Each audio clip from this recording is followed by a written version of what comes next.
Madame, Monsieur, bonsoir. Merci de nous rejoindre sur la télévision togolaise à l'heure du journal. Voici les titres. 31 juillet, journée de la femme africaine sur le continent et au Togo. Pour cette 55e édition, c'est la préfecture d'Anié qui a accueilli les différentes délégations de femmes qui se sont retrouvées pour lancer un appel à leur représentativité massive dans les instances décisionnelles en politique. Promouvoir les produits togolais, tel est l'objectif de la foire Made in Togo qui bat son plein du côté de Togo 2000. Une dizaine de jours pour permettre aux entrepreneurs du pays de présenter ce qui se fait le mieux dans divers secteurs grâce à des matières locales. Et puis la Borderless Alliance aura bientôt sa représentation au Togo pour éliminer les tracasseries routières aux différentes frontières. Une autre initiative pour permettre la libre circulation, surtout des marchandises dans la sous-région. Voilà pour les titres. Une fois encore, bonsoir et bonne fête à toutes les femmes du continent noir. La femme africaine est donc célébrée ce 31 juillet partout sur le continent. Au Togo, c'est la préfecture d'Anié qui a accueilli l'apothéose de la célébration en présence de la ministre en charge de la promotion féminine. Pour la célébration de cette 55e édition, le Togo a mis l'accent sur le leadership politique des femmes togolaises en vue de les inciter et les encourager à s'affirmer davantage pour accéder aux postes de prise de décision. La journée a également été marquée par des appuis financiers au groupement de femmes œuvrant dans la fabrication, la transformation des produits et l'élevage. Le compte rendu de cette célébration avec notre correspondant dans la région, Sylvain Abdou.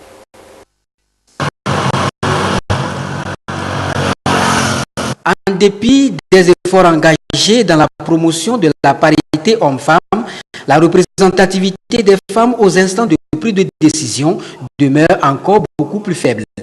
Cela s'observe si bien au Parlement avec 17 femmes sur 91 députés et un minimum de femmes dans le gouvernement et au sein de la chefferie traditionnelle. Des statistiques qui montrent à suffisance qu'il faut encore des engagements et des stratégies accrues pour que les femmes accèdent facilement aux instances de prise de décision. D'où la thématique retenue cette année par le Togo pour la célébration de la femme africaine, leadership politique des femmes togolaises. Le gouvernement met l'accent sur ce thème pour répondre à l'objectif 5 des ODD, celui de parvenir à l'égalité des sexes et autonomiser toutes les femmes et les filles et surtout les inciter à mieux s'affirmer pour contribuer au développement de leur communauté. Le gouvernement a décidé de focaliser plutôt l'attention sur le leadership politique des femmes. Nous l'avons fait dans la perspective des prochaines élections. Notre intention, c'est de pouvoir encourager les femmes à se positionner. Et dans cette perspective, nous avons même l'intention de renforcer les capacités des femmes, des potentielles candidates, pour leur permettre de pouvoir aller sur le même pied d'égalité que les hommes. Autonomiser les femmes, c'est bien, les accompagner pour leur plein épanouissement. Et ce sont les femmes de la préfecture d'Anié qui ont accueilli l'apothéose de la 55e édition de la journée de la femme africaine. Édition qui a permis à des groupements de femmes de bénéficier d'accompagnement et d'appui financier de l'État pour révolutionner leur quotidien à travers des activités génératrices de revenus. C'est pour leur permettre de renforcer leur capital pour étendre leurs activités, pour fructifier davantage leurs activités.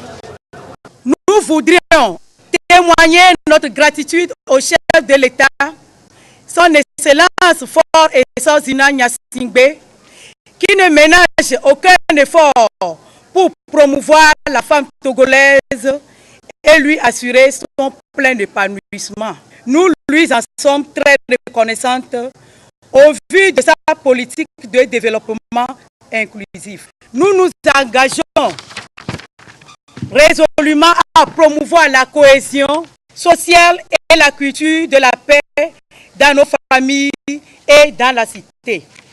Nous voulons dire par là qu'au cours des prochaines élections, que ce soit locales ou législatives, les femmes de notre préfecture participeront massivement et activement en vue de faire élire le plus grand nombre de femmes pour un meilleur développement de notre cher pays, le Togo, en général, et celui de notre préfecture en particulier. Ces actions s'inscrivent parfaitement dans la dynamique de la promotion de la femme dans toute sa diversité. Et le thème est donc un appel pour veiller à ce que les femmes participent pleinement au développement économique et social.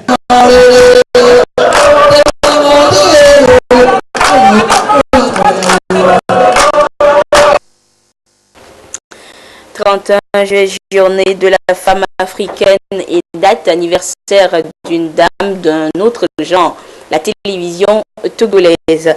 44 ans que la chaîne mère a été créée pour vous informer, éduquer et divertir, et des missions qu'elle s'attelle toujours à remplir en s'adaptant aux différentes mutations de la communication.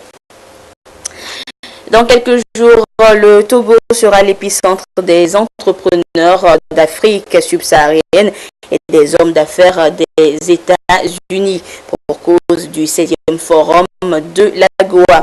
Une occasion pour les producteurs togolais d'exhiber leur savoir-faire afin de séduire les acheteurs et attirer les investissements dans leurs activités respectives. Et nous découvrirons dans le courant de cette édition les possibilités de financement des entreprises qu'offre AGOA. Donc nous y reviendrons dans le courant de cette édition. Et parlons toujours de financement. Sachez que la foire Made in Togo a ouvert ses portes pour 2 semaines au centre des expositions et foires Togo 2000 à Lomé. Près de 300 exposants présentent le meilleur de l'artisanat, l'agriculture, l'industrie et du textile de notre pays. Émilie Simba, Clarisse Aticle. C'est parti pour 15 jours d'exposition vente des produits fabriqués au Togo. La deuxième édition de la foire Made in Togo qui se tient sur le site de la foire Togo 2000 va mettre en relief le génie togolais dans les secteurs comme l'artisanat, les cosmétiques, le vestimentaire et surtout l'agro-industrie. Les gens ne connaissent pas l'huile de qualité sur le marché. C'est pourquoi nous sommes venus pour nous faire connaître et tisser d'autres partenariats afin de mieux vendre pour que les consommateurs soient en bonne santé.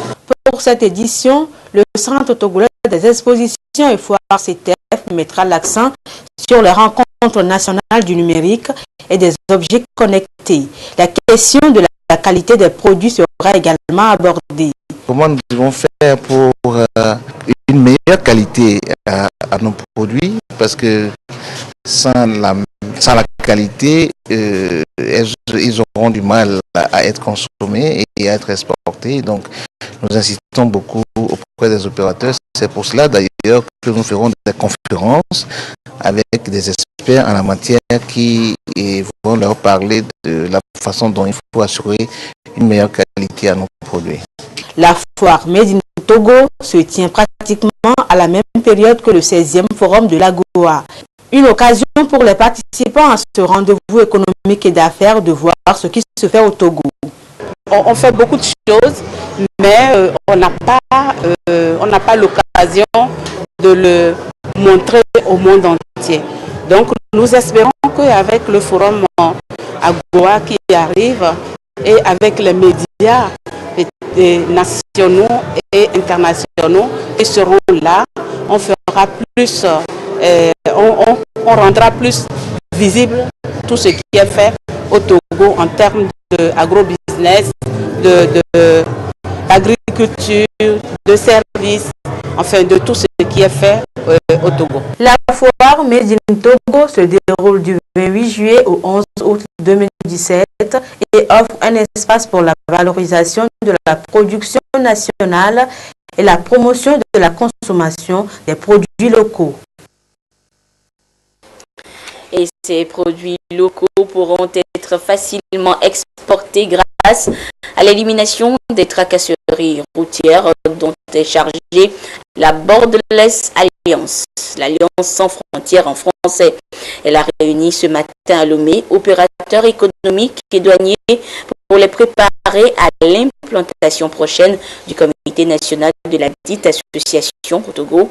Tout ceci pour une facilitation des échanges et de la gouvernance routière. Dédé Koussao et Dem Soussoupo pour des précisions.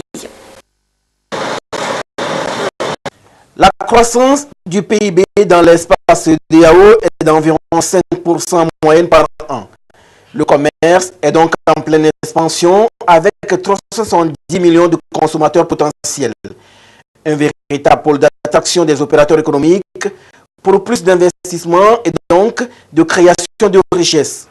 Malgré cette opportunité, le commerce et le transport sont sujets à de nombreux obstacles qui mettent en mal l'intégration régionale et surtout la facilitation des échanges. Borderless Alliance, qui œuvre pour l'élimination des barrières au commerce en Afrique de l'Ouest, présente ici aux opérateurs économiques et autres acteurs des transports et commerce sa mission et ses moyens d'action. Au finish, le comité national de cette association sera implanté au Togo pour l'efficacité de son action. Les problèmes soulevés par les opérateurs économiques, essentiellement dans la région, sont liés aux tracasseries routières. Cela revient de manière récurrente. Nous pensons que le Togo a fait un gros effort en matière de gouvernance routière, comparativement à d'autres corridors. Le deuxième défi à relever, c'est le défi de l'information des opérateurs économiques. Je veux dire de simplifier certains protocoles liés à la libre circulation des personnes et des marchandises. Nous aurons, avec l'appui du comité national qui sera mis en place, nous aurons à former les opérateurs économiques sur ces protocoles liés au commerce. Au total, 9 sur 15 comités de relais des actions de Borderless ont été déjà installés. Et pour les opérateurs économiques, c'est une belle initiative. Cette association travaille à partir des comités nationaux qui sont installés. Et au Togo, nous sommes en train de mettre en place ce comité qui doit être basé à la Chambre de commerce et d'industrie du Togo. C'est à travers ce comité que cette association peut apporter la formation qu'il faut et à tous les partenaires, tous ceux qui œuvrent pour faciliter le commerce. Nous allons vers la régionalisation du commerce, la mondialisation du commerce. Et nous avons besoin de rendre le transport fluide. Selon les experts, l'Afrique de l'Ouest dispose des meilleurs tests en matière de facilitation des échanges. Sauf que l'application a du plomb dans l'aile. Borderless milite aussi pour un commerce compétitif en Afrique de l'Ouest. Et parlons toujours de la facilitation des transports aux frontières. Je vous donne lecture de ce communiqué du ministre en charge de l'administration territoriale. Le Ghana et le Togo sont liés par l'histoire et partagent une longue frontière terrestre. Leurs relations ont connu différentes évolutions qui ont conduit à la fermeture partielle de leurs frontières terrestres côté togolais. Ces relations connaissent un net réchauffement depuis la visite officielle au Togo du nouveau président de la République du Ghana, son Excellence Nana Addo Dankwa Akufo-Addo, les 3 et 4 mai 2017. Et après la tenue à Accra du 25 au 27 juillet dernier de la 4e session de la Grande Commission mixte de coopération Togo-Ghana. Conformément à la volonté exprimée par les chefs d'État du Ghana et du Togo, leurs excellences Nana Addo Akufo-Addo et Faure Eswazimana Gnazingbe, la frontière terrestre entre les deux États qui n'était ouverte que pendant une durée limitée de jours et de nuits sera réouverte à compter de ce jour en permanence, c'est-à-dire 24 heures sur 24, pour faciliter la libre circulation des personnes et les échanges entre nos deux États. Le gouvernement demande par conséquent à toutes les administrations déployées sur la frontière entre les deux États de prendre toutes les dispositions nécessaires pour l'application effective de cette mesure qui marque un tournant décisif dans les relations entre nos deux États. Le gouvernement exhorte l'ensemble des usagers des postes frontières entre les deux pays et tous les personnels de sécurité et des douanes qui sont préposés à faire preuve de grande responsabilité en respectant scrupuleusement les prescriptions communautaires de la CEDEAO sur la libre circulation des personnes et des biens. Leur professionnalisme et leur probité seront déterminants pour la solidité et la durabilité des relations d'amitié et de coopération entre les deux pays. La suite de cette édition avec les campagnes de sensibilisation de l'Office togolais des recettes OTR qui se multiplient dans les marchés. Et l'OTR entretient les commerçantes sur le civisme fiscal. Il y a quelques jours, une délégation de l'institution était à Bandjeli dans la préfecture de Bassar et à Bafilo dans la Soli pour cette cause. La correspondance sur place de Nestor Monzo. Les commerçantes et commerçants des marchés de Bandjeli et de Bafilo sensibilisés sur le civisme fiscal. L'Office togolais des recettes a entrepris une campagne d'information sur ce sujet. Selon l'OTR, beaucoup n'ont pas encore compris l'intérêt de la perception de l'impôt. À travers sa tournée, la délégation de l'OTR a expliqué à ses interlocuteurs de Bandjeli et de Bafilo le bien fondé pour un citoyen d'accomplir ce devoir de payer son impôt. D'autres sujets concernant l'OTR ont été aussi abordés.